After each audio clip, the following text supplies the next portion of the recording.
जो आज हम बात करेंगे पीवी इक्वल टू एनआरटी पे। लेक्चर नंबर 4 है हमारा। पिछली क्लास में हम लोगों का लेक्चर बढ़ता जा रहा था, इसलिए हमने रोक दिया था। आज पीवी इक्वल टू एनआरटी पे बात करेंगे। मुझे लगता है कि ये भी अपने आप में बड़ा टॉपिक है।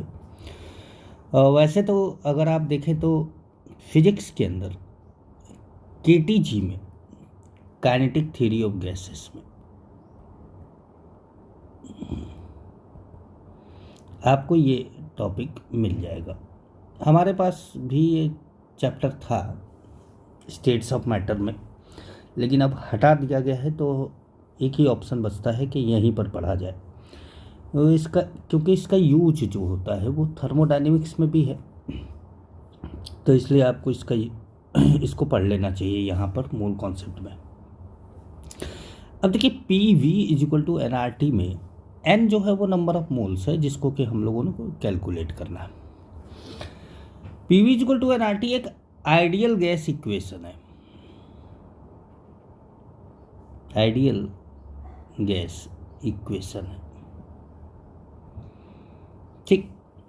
आइडियल गैस इक्वेशन है। आइडियल गैस का मतलब होता है कि गैस के बीच में ये माना जाता है कि कोई अट्रैक्शन या रिपल्सन नहीं होगा, और गैस के मॉलिक्यूल का खुद का जो वॉल्यूम होगा वो नेग्लेजिबल होगा। तो अब इसमें एक एक सिंबल जो भी दिया हुआ है, एन तो हम जानते हैं कि नंबर ऑफ मोल्स है, बाकी के जो 4 सिंबल हैं उसके बारे में जान जाइए। तो पहला सिंबल है पी, मतलब प्रेशर। प्रेशर की यूनिट होती है एटमॉस्फेयर, मतलब एटीएम, बार, पास्कल, न्यूटन पर मीटर स्क्वायर, सेंटीमीटर, एचजी मतलब मरकरी है।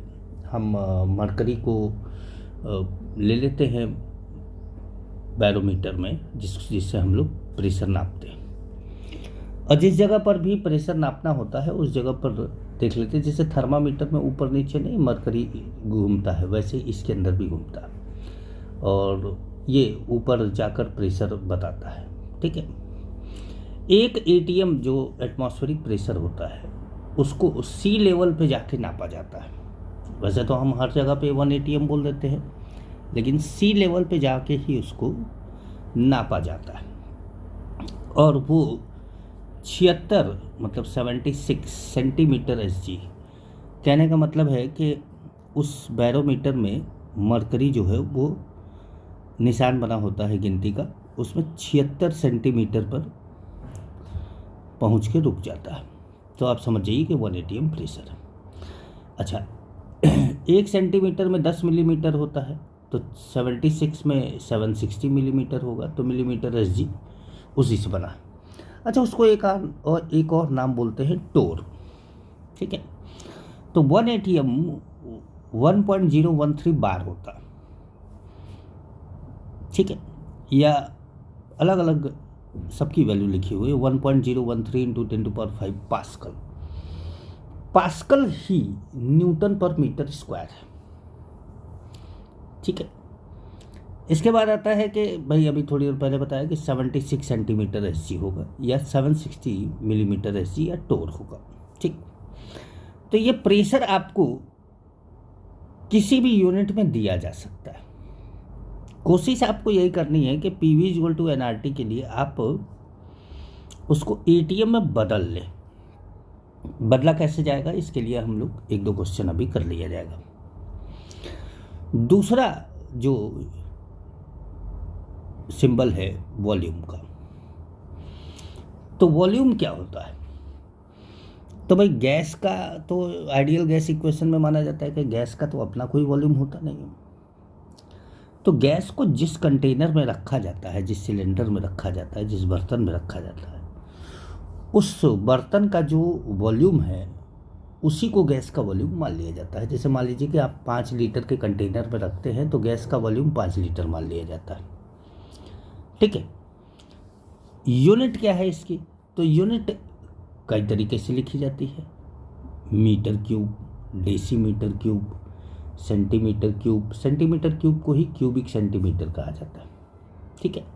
लीटर में भी नापा जाता है, मिलीलीटर में भी नापा जाता है, लेकिन जो PV इक्वल टू nRT है उसमें आमतौर पे वैल्यू आपको लीटर में दी रहती है। अगर आपको लीटर में नहीं दी है तो आप लीटर में चेंज कर लीजिए। जैसे 1 लीटर की वैल्यू 10⁻³ मीटर क्यूब होती है। 1 डेसीमीटर क्यूब 1 लीटर के बराबर होता है। अब 1 लीटर के अंदर 1000 मिलीलीटर होता है, 1000 मिलीलीटर होता है। और 1 मिलीलीटर 1 सेंटीमीटर क्यूब या 1 सीसी के बराबर होता है। तो आप कह सकते हैं कि 1 लीटर 1000 सेंटीमीटर क्यूब या क्यूबिक सेंटीमीटर या मिलीलीटर के बराबर होता है। ठीक। तीसरा जो सिंबल हमारे पास था वो था टेम्परेचर। अब टेम्परेचर पे क्या होता है कि टेम्परेचर होता क्या है। तो जैसे किसी चीज़ को छूइए तो या तो आपको ठंडा लगेगा या तो आपको गर्म लगेगा। तो ये डिग्री ऑफ हॉटनेस या कूलनेस बोला जाता है, इसकी डेफिनेशन बोली जाती है। डिग्री ऑफ हॉटनेस और कूलनेस का यूनिट क्या होती है इसकी। तो कई बार देखिए यूनिट सेल्सियस भी होती है, केल्विन भी होती है, फ़ारेनहाइट भी होती है। अब इसमें यूज सबसे ज़्यादा आपको केल्विन का करना है, या केल्विन का ही, मुझे तो लगता है कि पूरी केमिस्ट्री में केल्विन का ही यूज है ही। लेकिन आपको टेम्परेचर हमेशा केल्विन में तो देगा नहीं, सेल्सियस में देगा तो केल्विन में चेंज करना होगा। फ़ारेनहाइट में दे दिया तो भी केल्विन में चेंज करना होगा। या फ़ारेनहाइट का तो उतना यूज होता नहीं है, तो बुखार उखार नापने में यूज होता है। तो आप ये कह सकते हैं कि सेल्सियस में कोई चीज़ दी हो तो फ़ारेनहाइट में कन्वर्ट करके बताया जा सकता है। तो आइए ज़रा सा देख लिया जाए। जैसे छोटा टी होता है, स्मॉल टी, वो सिंबल है सेल्सियस का। कहीं लिखा हो कि T=27, तो मतलब आप समझ लीजिए कि 27 सेल्सियस की बात कर रहा है। अगर कैपिटल टी में लिखा है तो वो केल्विन में बात कर रहा है। अब छोटा और बड़ा टी तो इन लोगों ने ले लिया, तो फ़ारेनहाइट के पास एफ ही बचता है कि भाई एफ के ऊपर एक 0 लगा देते हैं, उसको बोलते हैं हम फ़ारेनहाइट। ठीक।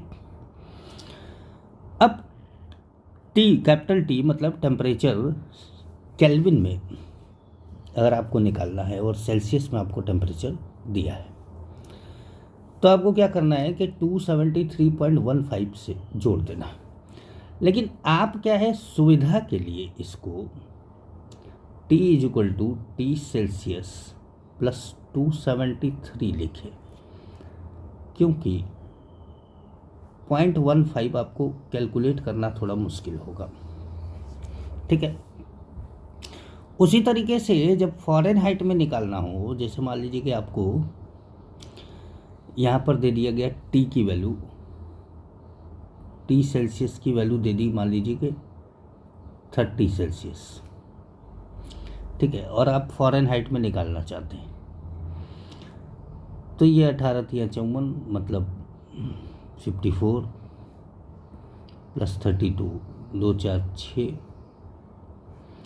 और 5 3 8, 86 फ़ारेनहाइट ये आपका टेम्परेचर आ जाएगा। तो फ़ारेनहाइट में टेम्परेचर निकालना है तो आपको सेल्सियस में टेम्परेचर पता होना चाहिए, फ़ारेनहाइट में निकाल लेंगे। ठीक है, समझ में आ गया। तो यहाँ तक तो हम लोगों ने बात करी किसकी, टेम्परेचर की, वॉल्यूम की और प्रेशर की। एक अब चीज़ बचती है इसके अंदर, आर, यूनिवर्सल गैस कांस्टेंट। तो यूनिवर्सल गैस कांस्टेंट के बारे में कहा जाता है कि भाई इसकी तो वैल्यू फिक्स है, लेकिन कौन सी वैल्यू लेनी है। कई बार कई बच्चा हमसे बोलता है कि सर कौन सी वैल्यू ले। तो देखिए आम तौर पे ये सारी वैल्यू ली जा सकती है, लेकिन कंडीशनल है। और कंडीशन जो है वो यूनिट को बड़े ध्यान से देखिए तो यूनिट से पता चलेगा। जैसे अगर प्रेशर ATM में है और वॉल्यूम लीटर में है, तो ये वाली यूनिट ले लीजिए 0.0821। अगर आपको प्रेशर बार में दिया है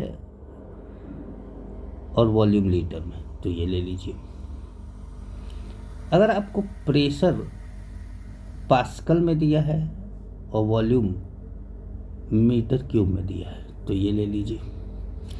अच्छा, ये जो लास्ट वाला है क्या बोले 2 कैलोरी, मतलब 2 कैलोरी पर केल्विन पर मोल का है सर, इसका यूज क्या है? कि देखिए आर का यूज थर्मोडायनेमिक्स में भी होता है। तो थर्मोडायनेमिक्स में जो हीट निकलती है या वर्क निकलता है जूल में या कैलोरी में निकलता, तो अगर आपको जूल में निकालना है तो आर की वैल्यू 8.314 ले लीजिए, और अगर आपको कैलोरी में निकालना है तो आर की वैल्यू 1.98 ले लीजिए, या अपनी सहूलियत के लिए आप 2 ले सकते हैं। ठीक है, तो मेरे ख्याल से यहाँ तक आपको बात समझ में आ गई होगी कुछ हद तक। अब अगर मान लीजिए कि आपको कोई क्वेश्चन दे कि फाइंड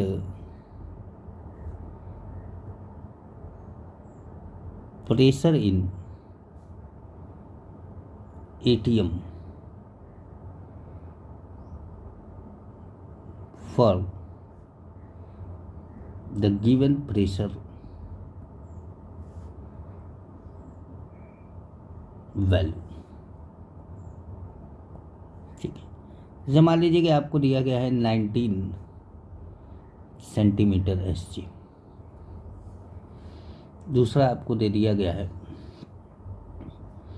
380 टोर दे दिया, तीसरा आपको दे दिया है 2.026 इंटू 10⁶ पास्कल दे दिया।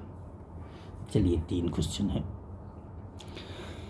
तो अब जब आपको P इन ATM निकालना, ठीक है, तो जिसका जितना वैल्यू हो एक ATM का, जैसे सेंटीमीटर SG में एक ATM की वैल्यू कितनी है, सेंटीमीटर SG में 76 है, तो आप इसमें 76 से डिवाइड कर दीजिए। अच्छा, यहाँ 19 का टेबल आपको आना जरूरी है, तो ये 1/4 हो गया, मतलब 0.25 ATM। ठीक, दूसरा अगर आपको प्रेशर ATM में निकालना है और आपने 380 टोर लिया है, तो यहाँ पर ये 1 ATM 760 टोर होता है, ये आप डिवाइड करिए, ये 1/2 हो जाएगा, मतलब 0.5 ATM हो जाएगा। तीसरा, जैसे आपको दिया गया है 2 पॉइंट दिया हुआ है, 2.026 इंटू 10⁶, हमको 1.013 इंटू 10⁵ से डिवाइड करना होगा क्योंकि पास्कल में दिया हुआ। तो ये तो हो गया 2 और ये हो गया 10, तो ये आ जाएगा कितना, 20 ATM। तो इस तरीके से आप प्रेशर को चेंज कर सकते हैं। कोई क्वेश्चन दिया हो आपको तो प्रेशर को आप चेंज कर सकते हैं। ठीक है, अब जैसे मान लीजिए कि आपको कोई क्वेश्चन दिया है और बोला गया कि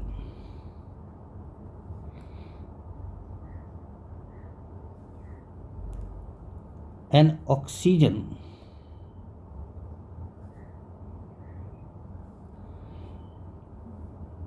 cylinder has 5 ATM pressure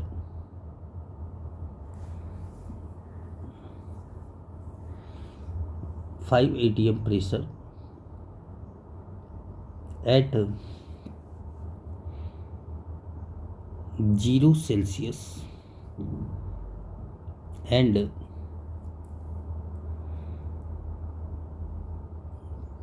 volume of cylinder is 10 litre. ठीक है, अब इसने बोला calculate number of gram atom of oxygen in cylinder. ठीक है, बड़े ध्यान से समझिएगा। नंबर ऑफ ग्राम एटम पूछा है आपसे, ठीक है। लेकिन आप जब अब पीवी इक्वल टू एनआरटी का यूज करेंगे तो आप O2 का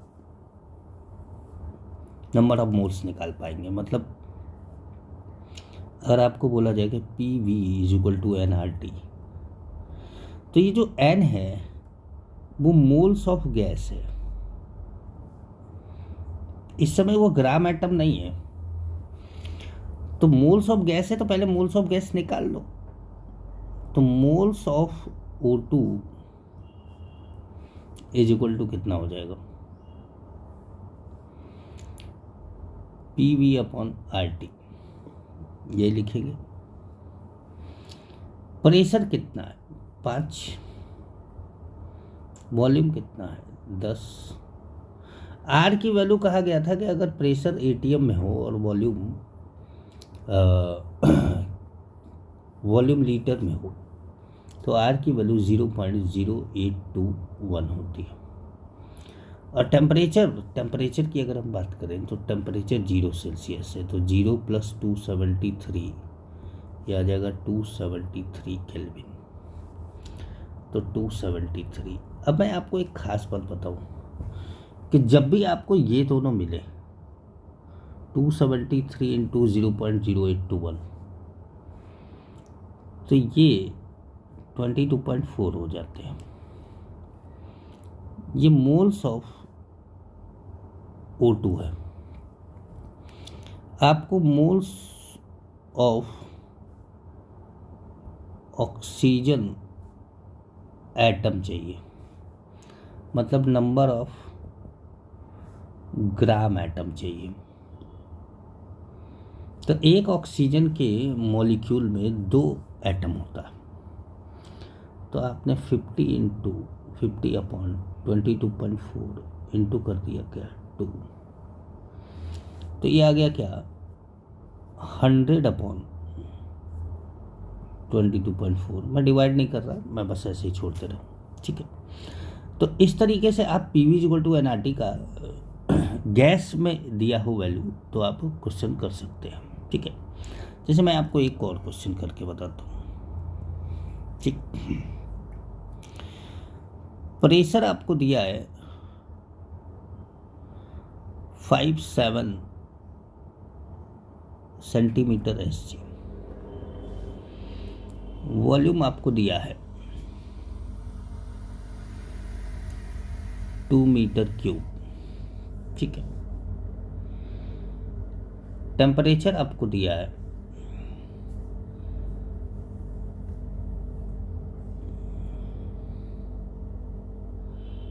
546 केल्विन, ठीक है। फाइंड नंबर ऑफ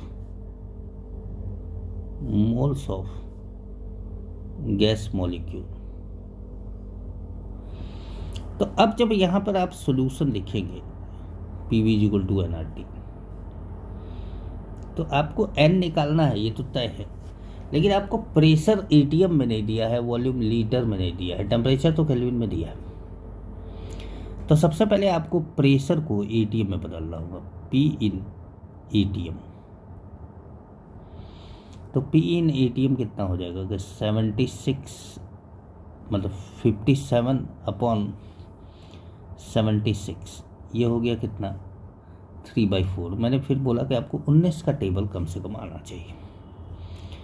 अच्छा, V इन लीटर, तो V इन लीटर में आपको 1 मीटर क्यूब जो होता है वो 1000 लीटर होता है, तो 2 metre cube is equal to 2 into 10⁻³ litre हो जाएगा,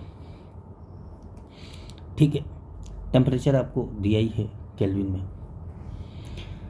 तो आपने क्या करा कि पीवी इक्वल टू एनआरटी में P आपने लिया 3/4,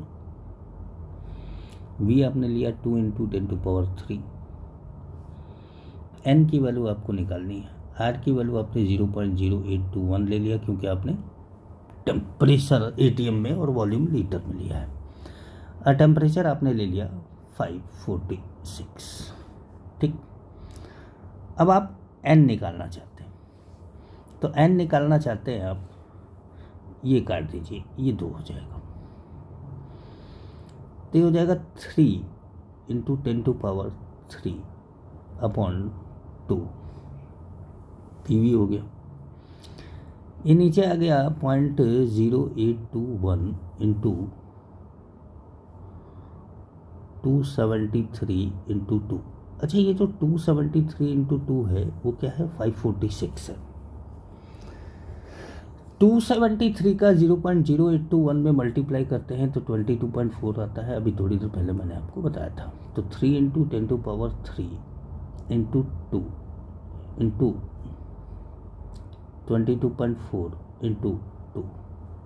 अब देखिए आपका थोड़ा कैलकुलेशन आसान हो गया।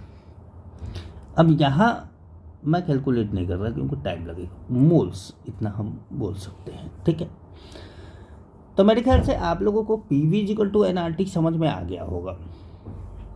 अब आप PV = nRT पे क्वेश्चन लगाएं और हम लोग अब इसके बाद डेंसिटी पे बात किया जाएगा। क्योंकि देखिए मैं ये सोचता तो हूँ कि हम लोग एक वीडियो में बहुत ढेर सारी चीज़ें पढ़ा देंगे, लेकिन अगर मैं बहुत जल्दी पढ़ा दूँ तो आपका टाइम उतना लगेगा कि आप बार बार वीडियो को पॉज करके करेंगे। मैं चाहता हूँ कि आप मेरे साथ रनिंग में पढ़ते रहे, और अगर मेरा वीडियो 20 मिनट का है तो आप 20 मिनट में ही टॉपिक कंप्लीट कर लें, 25 मिनट का है तो 25 मिनट में ही टॉपिक कंप्लीट कर लें। ठीक है, तो हम आज के टॉपिक को यही रहने देते हैं। चैनल पे नए हो तो सब्सक्राइब कर लीजिएगा बच्चों, लाइक भी कर लीजिएगा, अपने दोस्तों से भी शेयर कर लीजिएगा, क्योंकि मैंने फिर बोला आपको कि मेरा इस यूट्यूब को बनाने का कोई ख़ास मोटो नहीं है, केवल मुझे मोटिवेशन मिलती रहे, इसके लिए आप चैनल सब्सक्राइब कर दीजिएगा। ठीक, धन्यवाद।